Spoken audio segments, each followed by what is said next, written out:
Ya Tuhan, mmm, saya pada titik seperti ini, adakah kesempatan saya untuk bisa hidup lagi gitu, untuk berjalan normal lagi gitu? Eee, apa saya harus melakukan hal yang Tuhan tidak suka gitu ya? Ada di satu periode, katakanlah seminggu ya, itu ada kurang lebih 7 atau 8 aplikasi yang jatuh tempo, dan itu saya kebingungan. Dengan kemampuan saya saat itu tidak ada, hampir bisa dikatakan nol ya. Tapi yang penting dari jumlah total yang kalau dipikir-pikir 200 itu sampai dengan 35%, hampir 40 sih saya rasa, itu udah buat saya jumlah yang cukup besar ya. Terima kasih untuk Dovin yang udah membantu saya menyelesaikan semuanya, membuat hidup saya balik lagi untuk jadi orang yang lebih baik, membuat saya optimis tentang masa depan yang awalnya saya nggak yakin masa depan saya seperti apa.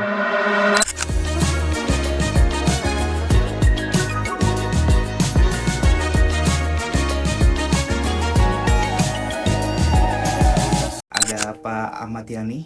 Ya, betul. Apa kabar Pak Ahmad Yani? Alhamdulillah baik. Alhamdulillah kabar baik gitu ya. Oke, di sini kita akan ngobrol ringan-ringan aja ya Pak ya, tentang pengalaman Pak Yani bersama Dolphin Baik. gitu ya. Oke, kita mulai di pertanyaan yang pertama ya Pak Yani. Oke, bagaimana perasaan Pak Yani ketika menyadari kalau sudah terlilit hutang?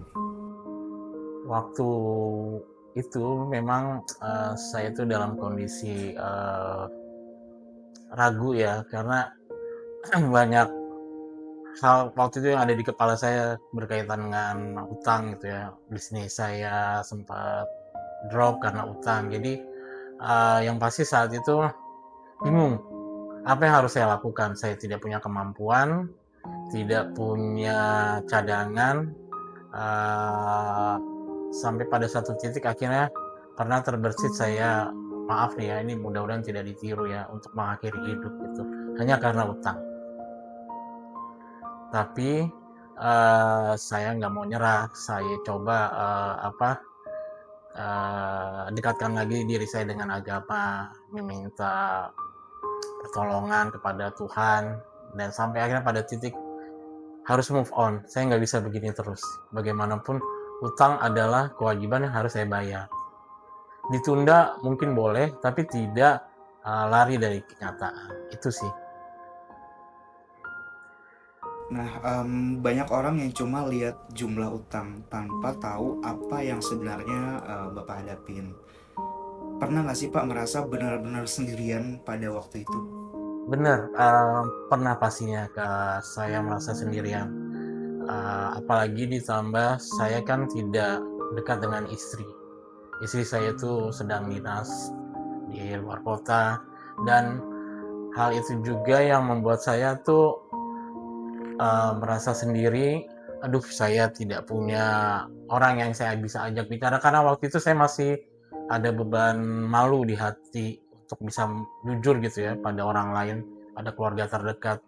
Sampai pada titik, aduh, ya itu tadi saya bilang, saya sendiri di dalam sholat saya pun di tengah malam saya merasa kesendirian, walaupun udah ngadu sama Tuhan, tapi kok tetap hati ini kayaknya sendiri gitu. Sampai pada akhirnya pada titik, kalau tidak ada jalan keluar, mungkin izinkan saya gitu ya Tuhan, mohon maaf bila saya pada akhirnya melakukan hal yang tidak baik gitu. Apalagi ini statusnya waktu itu tagihannya sudah keterlambatan kah? Tagihan saya waktu itu sudah terlambat rata-rata 1 sampai 2 bulan. Memang masih belum jauh ya jaraknya, belum lama gitu ya, tapi itu saja sudah membuat saya tidak nyaman gitu ya. Dengan tagihan dari beberapa aplikasi hampir puluhan dengan nilai yang juga fantastis menurut saya, di luar kemampuan saya yang saat itu tidak ada. Ya sudah, saya kebingungan dengan kondisi seperti itu. Tapi ya saya sadar bagaimanapun ini harus tetap saya lunasi, karena itu adalah kewajiban saya sebagai pengguna fasilitas pinjaman itu. Oke. Notif pasti banyak yang masuk ya Pak. Pasti, betul ya. pasti. Nah, rasanya gimana Pak waktu itu pegang handphone? Apakah tiap ada notif masuk jadi beban atau bikin deg-degan? Deg-degan, tumbuh jadi stres. Karena apalagi pada periode kita ditagih, itu saya itu punya banyak tagihan. Itu kurang lebih 15 lah total, 15 di aplikasi, hanya aplikasi saja untungnya. Dan itu satu hari itu bisa lebih dari 30 kali saya di kontak by WA, email, juga telepon. Yang akhirnya saya abaikan saja karena terus terang setiap bunyi mau message kah atau telepon kah itu saya udah langsung deg-degan, khawatir, stres bawaannya. Oke. Di saat itu ya Pak, pernah nggak merasa kayak udah kayaknya udah nggak ada jalan keluar lagi, sampai rasanya itu masa depan udah sesuatu yang sulit dibayangin gitu? Pernah pada satu titik saya pernah sholat malam itu saya sampai itu pada titik saya terpaksa harus nangis mengadu kepada Tuhan bahwa ya Tuhan, em, saya pada titik seperti ini, adakah kesempatan saya untuk bisa hidup lagi gitu, untuk berjalan normal lagi gitu. Eh, apa saya harus melakukan hal yang Tuhan tidak suka gitu ya. Tapi entah kenapa setelah selesai semua ibadah yang saya lakukan, kok saya jadi merasa tenang gitu ya. Ah, kayaknya saya bisa kok ngelewatin ini gitu. Saya tidak mau jadi orang yang bodoh gitu ya. Hanya karena masalah saya ketidakmampuan saya untuk menyelesaikan ini semua. Saya mencoba berpikir jernih, perlahan saya tata diri saya saat itu, ya sudah, saya harus move on, saya bisa kok. Tapi saat itu saya belum menemukan gimana nih caranya ya, saya harus menyelesaikan ini semua, tapi satu yang saya tekankan dalam hati saya itu, yakin aja dulu. Semoga ini bisa dengan bantuan Tuhan tentunya. Itu sih yang bikin saya yakin gitu dan semangat untuk bisa ngelewatin semuanya. Di mana sih Pak ada titik di mana Bapak udah ngerasa nih kalau misalnya kondisi kemarin yang di saat Bapak terlilit pinjol gitu ya sampai 15 aplikasi pinjol, terus Bapak ngerasa kayak udah nggak bisa deh terus-terusan begini dan Bapak merasa saya udah harus cari jalan keluarnya gitu. Ya pada saat titik ada di satu periode, katakanlah seminggu ya, itu ada kurang lebih 7 atau 8 aplikasi yang jatuh tempo. Dan itu saya kebingungan. Dengan kemampuan saya saat itu tidak ada, hampir bisa dikatakan nol ya. Itu saya sudah, aduh gimana ya, uh, sudah tidak punya kemampuan, sedang beberapa aplikasi sudah jatuh tempo. Jadi saya bingung mau cari bantuan kemana lagi gitu. Uh, itu nggak bisa berpikir apa-apa, saya tidak bisa berpikir jernih, hanya bisa merenung aja saat itu. Itu sih pada titik di mana saya harus menyelesaikan pembayaran atau menyicil kewajiban saya di beberapa aplikasi yang waktunya hampir berbarengan. Itu berarti kemarin untuk pembayaran di jatuh tempo yang sama di minggu itu berarti jumlahnya udah melebihi dari pendapatan Bapak gitu ya. Betul, itu sudah hampir 50, oh enggak, 500% di atas pendapatan saya di jangka waktu seminggu itu. Dan bisa dibayangkan betapa saya bingung dengan ketidakmampuan saya, sementara tagihan ini harus dibayarkan dengan berbagai teror yang masuk. Wah, itu menambah beban psikologis bagi saya saat itu. Itu adalah titik terendah saya. Kalau misalnya sebelumnya nih Pak, sebelum akhirnya Bapak mutusin buat udah saatnya cari jalan keluar gitu, apa sih hal apa yang membuat Bapak menunda dulu gitu? Kayaknya saya belum butuh cari bantuan deh, kayak saya masih bisa deh, apa Pak? Pada saat itu karena saya menjalani bisnis kecil-kecilan gitu ya. Saya pikir dengan pendapatan saya dari usaha saya ini, saya meyakinkan saya masih bisa nih untuk menyelesaikan eh, tagihan-tagihan yang akan datang. Tapi pada satu titik di mana dalam usaha itu tidak semuanya berjalan mulus, tidak selalu menghasilkan. Nah, pada saat itu sudah mulai tuh masuk fase saya kayaknya tidak bisa membayar lagi. Apalagi usaha saya makin lama makin bisa dibilang kesulitan. Jadi ya sudah, beban itu bertambah sementara kemampuan dan pendapatan saya dari yang lain berkurang atau katakanlah mati sama sekali. Ya itu akhirnya pada titik saya benar-benar stuck, tidak bisa melakukan apapun untuk menyelesaikan itu semua. Sampai akhirnya Bapak mutusin buat cari solusi dan akhirnya menemukan dolphin gitu ya. Bapak pernah nggak sih kayak punya rasa takut gitu, kayaknya takut ketipu atau takut ini nggak bakal selesai gitu, pernah nggak Pak? Pernah, tapi 50-50 atau 50-50 lah saya ngerasain itu. Pertama, dalam hati saya kan punya niat untuk menyelesaikan ini semua. Intinya saya tidak bisa lari dari kewajiban saya. Itu yang saya camkan. Yang kedua, saya tetap butuh solusi. Solusinya bagaimanapun saya akan coba cari gitu.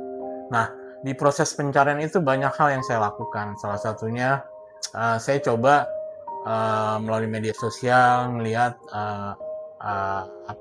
gimana cara orang melunasi, atau apakah ada jasa yang dikhususkan untuk membantu penyelesaian ini. Dan terus terang karena dari media sosial sempat juga sih saya ada kekhawatiran, karena dari beberapa lembaga yang saya lihat gitu ya, rupanya itu kurang lebih sama aja mendorong saya jatuh lagi ke jurang yang sama gitu. Tapi saya yakin pasti ada lembaga-lembaga lain juga ya yang kredibel ya. Dan akhirnya uh, yaitu di media sosial pula saya berkenalan dengan Dolphin. Saya ngelihat, oh ternyata ada ya jasa yang benar-benar secara legal. Karena kalau di media sosial itu banyak yang menawarkan hal yang sama, tapi kan belum tentu legal. Itu sih, itu yang saya tetapkan. Yang pasti 2 poin utama saya adalah saya mau menyelesaikan, saya tidak mau lari dari tanggung jawab. Tapi saya juga butuh bantuan. Bantuan itu bisa kemanapun, baik langsung negosiasi ke pihak aplikasi atau melalui jasa di luar yang bisa menegosiasikan. Itu. Kalau boleh tahu nih Pak, tadi kan Bapak sempat mention kalau utang Bapak ada di 15 aplikasi. Kalau kita boleh tahu totalnya itu ada berapa ya Pak? Saat itu sekitar 200 juta. Nah, sebelum ketemu dolphin, pernah nggak Pak sebelumnya sempat coba gitu untuk cari jalan keluar sendiri? Saya sempat ke lembaga lain sebenarnya, dan saya sudah kontak ya. Saya belum bicara ke pihak aplikasi, tapi saya ke lembaga lain. Yang refer tuh saya lihat di medsos, wah ini pengakuannya banyak dan rata-rata berhasil. Tapi dari medsos juga saya lihat ternyata nih lembaga scam. Tapi saya tetap mau coba, saya coba cari tahu dulu aja, tapi jangan sampai terlibat. Saya tanya-tanya, dan ternyata memang benar apa yang orang sampaikan itu, ini modus. Jadi saya kepikiran, wah nggak bisa nih, saya harus cari solusi yang lain. Pada saat itu ada opsi 2, saya mau langsung ke aplikasi atau saya cari lembaga. Tapi saya pikir aplikasi nanti yang terakhir aja deh opsinya, saya coba cari yang lain. Karena waktu itu saya terbatas waktu, dan saya kepengen ada melalui lembaga aja atau jasa yang ada di luar gitu.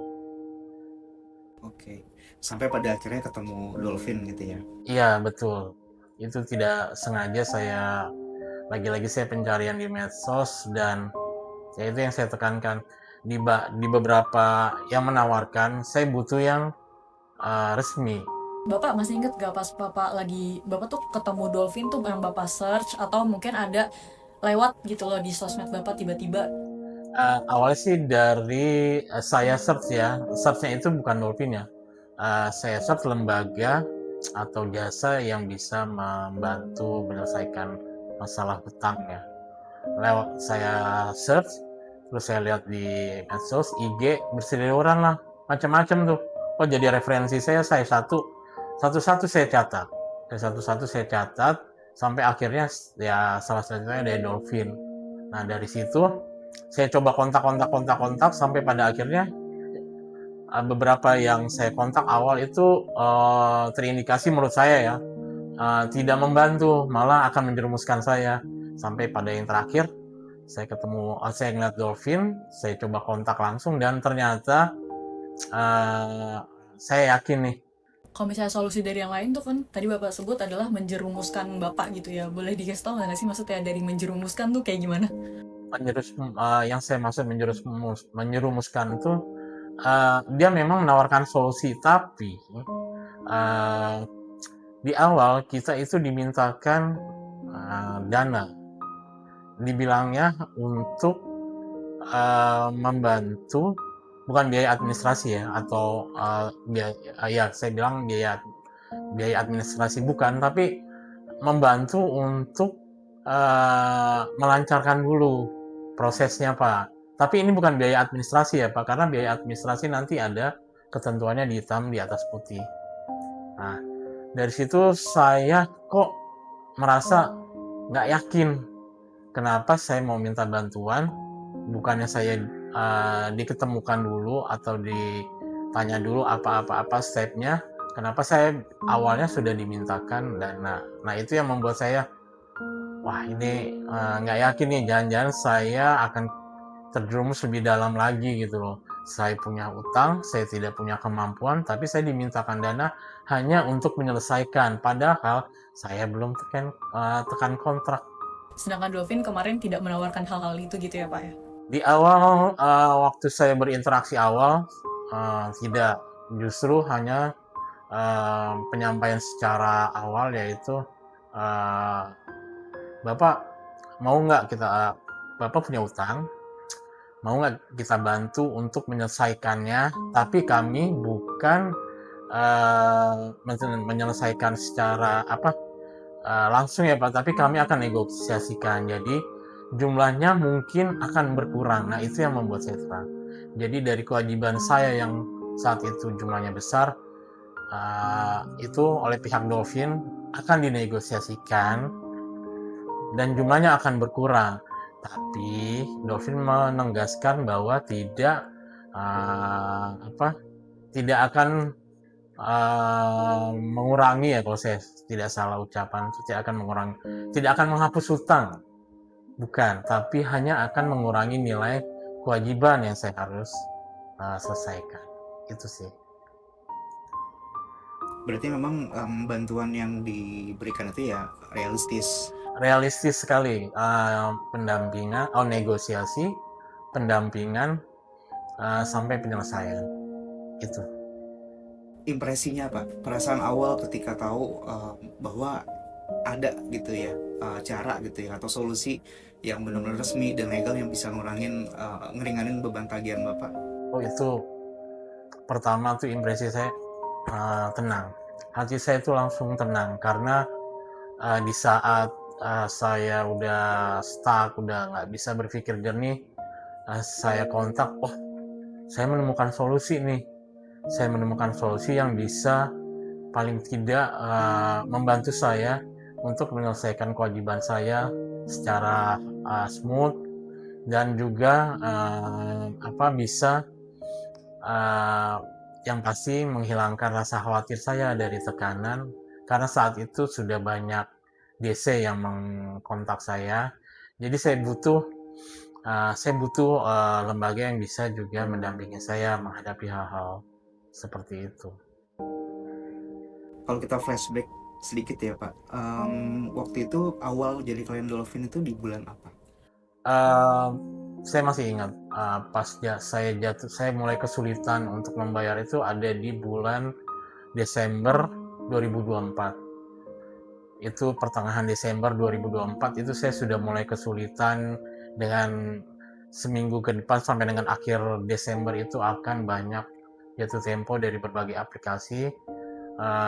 Nah di pertengahan minggu itu saya mulai mencari cara, gimana caranya, walaupun saya ada kemampuan waktu itu untuk membayar, tapi saya coba cari cara lain, gimana caranya supaya bisa menyelesaikan. Dan akhirnya saya langsung kontak dengan Dolphin, Mbak Vero. Waktu itu saya langsung berkenalan dengan Mbak Vero dan menginformasikan, ini loh Pak, Dolphin itu akan membantu Bapak untuk bisa menegosiasikan utang Bapak sesuai kemampuan Bapak. Nah, itu kata kunci, sesuai kemampuan saya.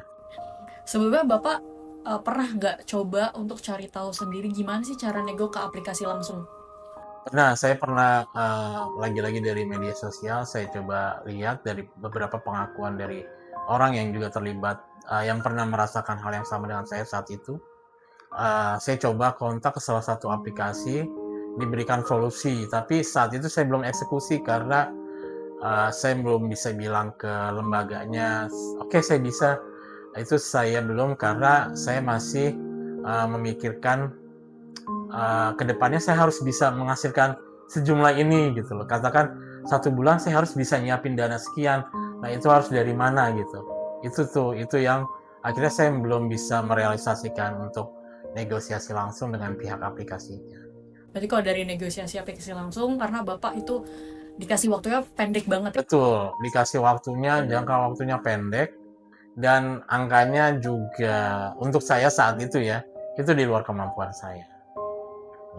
Tapi untuk prosedurnya sendiri Bapak merasa itu sulit, mudah, atau gimana? Kalau untuk prosedurnya kurang lebih sih sama ya dengan apa yang disampaikan oleh waktu itu setelah saya mengenal Dolphin ya. Itu kurang lebih sama solusinya, cuma mungkin hanya perbedaan angka saja. Di satu sisi dia memang ada yang mengurangi angkanya sedikit.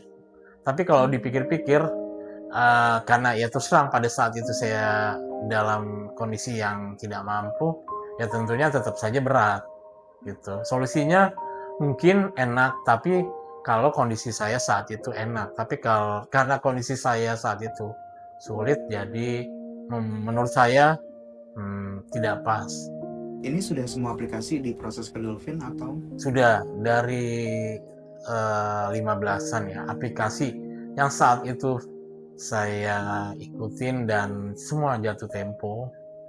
Akhirnya sudah saya selesaikan saja dalam jangka waktu 1 tahun. Karena saya yakinkan dalam hati saya tidak akan pernah terlibat lagi dengan yang namanya pinjaman itu. Akhirnya saya berikhtiar, saya niatkan saya akan menyelesaikan ini dalam jangka waktu 1 tahun dengan bantuan dan pendampingan dari pihak Dolphin.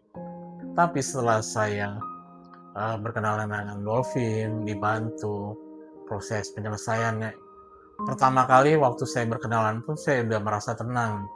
Apalagi sejak sampai dengan proses berjalan, pendampingan, khususnya bila mana ada teror gitu ya, itu dibantu. Wah itu hidup rasanya tenang, nyaman, kita nggak kepikiran mau beraktivitas, mau mencari uang, itu rasanya yakin dan semangat gitu, optimis, oh gue bisa nih, gue harus bisa, karena ya itu tadi. Tapi sebelum berkenalan dengan Dolphin, itu kayaknya pikiran kita tuh buntu gitu, kita nggak bisa ngelakuin apa-apa gitu. Boleh ceritain Pak, Bapak pernah diintimidasi apa aja nih sama DC mungkin? Oh boleh. Pertama sih mungkin yang ringan-ringan ya, teror by WA itu udah hampir per menit. Dalam 1 jam itu saya mungkin bisa terima hampir 20 WA, plus ditambah email, belum ditambah SMS. Sampai dengan itu sebelum tagihannya itu agak ini banyak atau totalnya makin banyak. Tapi setelah totalnya banyak di bulan Desember, itu makin parah penagihannya sampai dikontak-kontak. Tapi setelah saya kenal Dolphin, saya udah nggak khawatir lagi dengan cara-cara seperti itu, karena disampaikan juga, ini loh Pak caranya buat menghadapi hal-hal kayak gini, Bapak tenang aja, Bapak bisa kok, toh Bapak juga saat itu kan berniat untuk menyelesaikan, bukan lari dari kenyataan. Oh ya siap, saya bisa kok, saya bisa hadapin ini semua. Itu yang disampaikan oleh tim konsultan dari Mbak Vero? Betul, itu yang disampaikan dari Mbak Vero, Bapak bisa kok, kalau ada hal-hal seperti ini Bapak cukup laporin ke kami, dari pihak kami akan menyelesaikannya. Kalau ada yang datang, Bapak temuin aja, dikasih cara-caranya seperti ini. Kalau menghadapi orang yang datang, Bapak nggak usah khawatir, karena Bapak sampaikan aja, Bapak ingin menyelesaikan, Bapak tidak mau kabur. Nah itu yang akhirnya dari dalam hati saya bisa kok ngadepin, karena ada kuncinya seperti itu yang disampaikan oleh pihak Dolphin.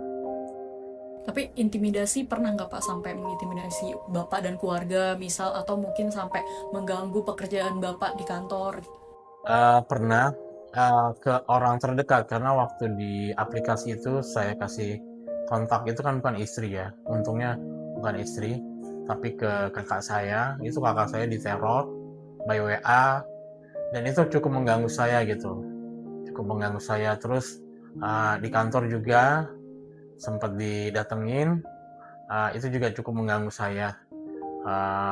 Dan saat itu ya mau tidak mau saya harus hadapi. Tapi untuk keluarga saya coba tenangkan. Kalau ada yang hal seperti ini lagi, sampaikan ke saya aja langsung. Jangan ke dia. Atau kalau ada hal seperti ini lagi berulang, abaikan. Gitu. Tapi Bapak cerita nggak soal kejadian-kejadian ini ke Mbak Vero?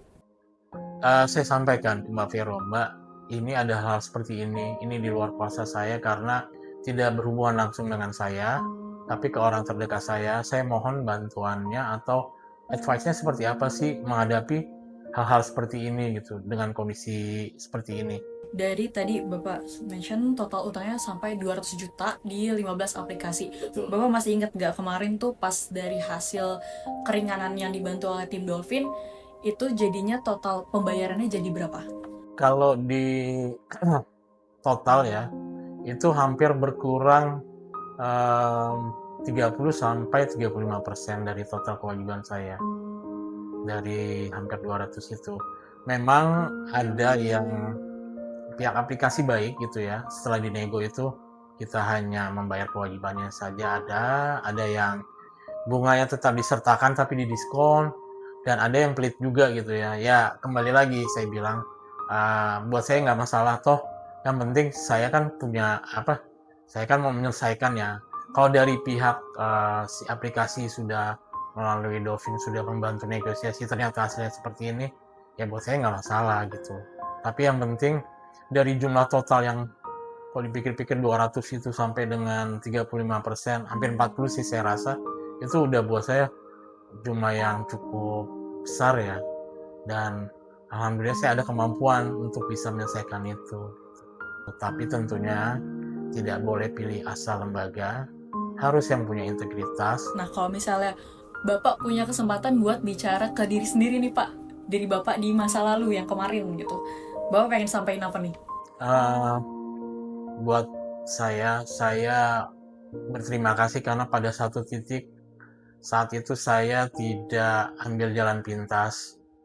Saya berdoa kepada Tuhan, saya yakinkan kepada diri saya, dan saya menemukan jawaban bahwa pada satu titik kalau kita punya masalah, khususnya masalah hutang, kita nggak boleh lari. Kita harus selesaikan kewajiban kita itu.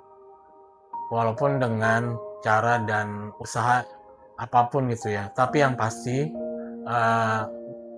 kita harus niatkan, utang adalah utang. Sampai mati pun itu akan dibawa gitu. Jadi kita harus niatkan itu adalah kewajiban yang harus kita selesaikan. Itu sih. Kita tidak bisa lari dari yang namanya hutang kalau kita berhutang. Oke, terakhir ya Pak. Satu kalimat untuk Dolphin yang udah nemenin Pak Yani dari awal sampai pada akhirnya utangnya beres gitu. Sebenarnya banyak ya, tapi kalau satu kalimat, terima kasih. Terima kasih untuk Dolphin yang udah membantu saya menyelesaikan semuanya, membuat hidup saya balik lagi untuk jadi orang yang lebih baik, membuat saya optimis tentang masa depan yang awalnya saya nggak yakin masa depan saya seperti apa. Saya berharap semoga apa yang saya sampaikan sebagai saya bukan bilangnya korban, tapi sebagai orang yang pernah merasakan posisi yang sama mungkin dengan orang-orang di luar saat ini, yuk kita itikat baik dalam hati kita, selesaikan kewajiban, karena pada dasarnya mau gimana pun hutang itu adalah hutang, harus dibayar, harus diselesaikan. Gimana caranya? Kita bisa selesaikan dengan diri kita sendiri, bantuan orang lain, itu akan membuat hidup kita lebih mudah dan tenang, yakin akan masa depan kita.